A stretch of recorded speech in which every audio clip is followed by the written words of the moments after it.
Hello friends. कल मेरा भी पेपर था आईबीपीएस एसओ का। एएफओ से मैंने ये दिलाया, सेकंड शिफ्ट में पेपर था मेरा। और कल मैं ट्रैवल कर रहा था, तो कल मैंने ये वीडियो डाल नहीं पाया। ये छोटा सा एनालिसिस वीडियो है कि क्या क्या क्वेश्चंस आए थे, कैसे कैसे क्वेश्चंस थे। तो फर्स्ट बात करते हैं क्वांट सेक्शन की, जिसमें 5 मिसिंग नंबर्स आए थे।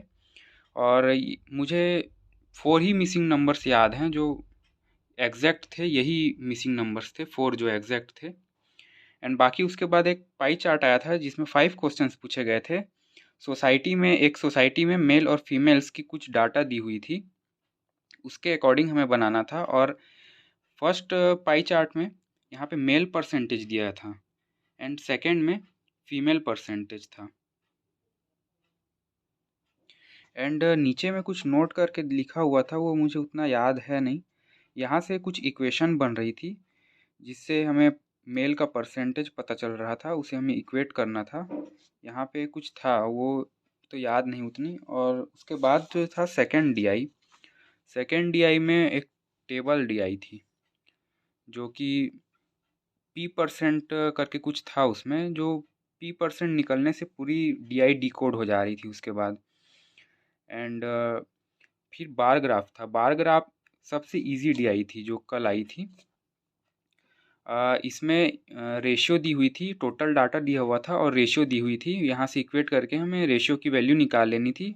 फिर उसके बाद जो 5 क्वेश्चंस थे इसमें भी वो बहुत ही ईजी थे और बहुत ही डूएबल थे। एंड क्वाड्रेटिक इक्वेशन तो सबसे ज़्यादा इजी थे। अगर बात करें क्वांट की तो पूरे ही डूएबल थे, जो 5 के 5 क्वेश्चंस थे। डाटा सफिशिएंसी के 5 क्वेश्चंस आए हुए थे एंड अर्थमेटिक के 15 to 20 क्वेश्चंस थे। अब बात करते हैं रीजनिंग सेक्शन की। ये वाली पजल आई थी एक सर्कुलर एक टेबल था, उसमें 8 लोग बैठे हुए थे। वो मैंने यहाँ नोट नहीं किया है, डायरेक्ट मैंने यहाँ जो कंडीशंस थे वो ही लिखा है यहाँ पे। आप देख लीजिए या चाहें तो स्क्रीनशॉट ले सकते हैं। ये क्वेश्चन था। आ, ये बन तो इजी रहा था, बट ये जो लास्ट वाला स्टेटमेंट है ना, जैक फ्रूट वाला, C sits third to the left of jackfruit, ये वाला ही नहीं बैठ रहा था बस। ये मेरे से भी नहीं बना ये पजल। देखिएगा, आप लोग ट्राई कीजिएगा ये बनता है कि नहीं। बहुत लोगों ने बनाया इसे। फिर उसके बाद था ईयर बेस्ड पजल 2022 का। ये बेस पे ये हमें बनाना था ईयर बेस्ड।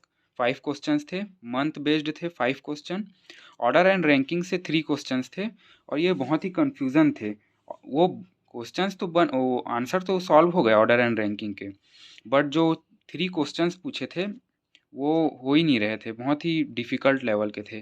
एंड उसके बाद फ्लैट एंड फ्लोर का था। ये ज़्यादा क्वेश्चंस नहीं थे ये वाले पजल में। फिर अनसर्टेन पजल था जिसमें 25 पर्सन्स बैठे हुए थे। इसके सिर्फ 3 ही क्वेश्चन थे और सिलॉगिज्म आया था। 3 क्वेश्चन थे, मॉडरेट लेवल के थे, इजी नहीं थे सिलॉग्स। एंड ब्लड रिलेशन तो बहुत ही टफ था। इसके 3 क्वेश्चंस थे। डाटा सफिशिएंसी में कोडिंग डिकोडिंग था, डायरेक्शन सेंस था, एक एक नंबर के ये आए हुए थे। एंड कोडिंग डिकोडिंग के 2 क्वेश्चन अलग से आए हुए थे, छोटे छोटे थे, ऑप्शन देख के ही बन जा रहे थे ये क्वेश्चंस। एंड अब इंग्लिश की बात करते हैं। इंग्लिश में 2 आरसी आए थे। एक फर्स्ट जो आरसी था वेल इम्पोस्टर वाला था। इसमें 12 क्वेश्चंस थे और ये 12 के 12 क्वेश्चंस पूरे इनडायरेक्टली थे।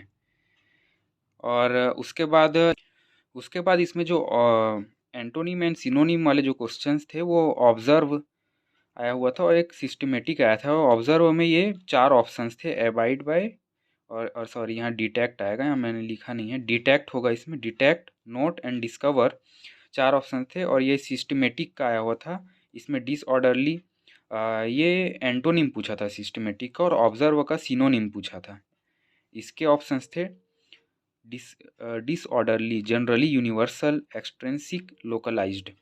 एंड उसके बाद अब बात करें तो एक और आरसी आई हुई थी, उसमें 7 to 8 क्वेश्चंस थे। वो थोड़ी डूएबल थी। डाटाबेस क्वेश्चन थे, उसमें इजली मिल जा रहे थे वो। और उसके बाद था वर्ड स्वैप, 5 क्वेश्चंस थे, इजी टू मॉडरेट थे। वर्ड यूसेज की क्वेश्चन थी 3 to 4। इसमें एक वर्ड ये था। एंड डबल फिलर्स के 5 क्वेश्चंस थे, इजी थे। मैच द कॉलम के 3 क्वेश्चंस थे, ये भी इजी थे। पैरा जंबल टफ था थोड़ा। इसके 5 क्वेश्चंस थे। एंड एरर डिटेक्शन में विच इज़ करेक्ट करके पूछा था, उसमें 3 ऑप्शंस थे, 3 सेंटेंसेस थे, उसमें से कौन सा सही है वो हमें बताना था। एंड कनेक्टर्स के 3 क्वेश्चंस आए थे, जिसमें जहाँ तक मुझे याद है ये दो, although, meanwhile, likewise, even if, since, in spite of, ये सारे ऑप्शंस मुझे याद हैं।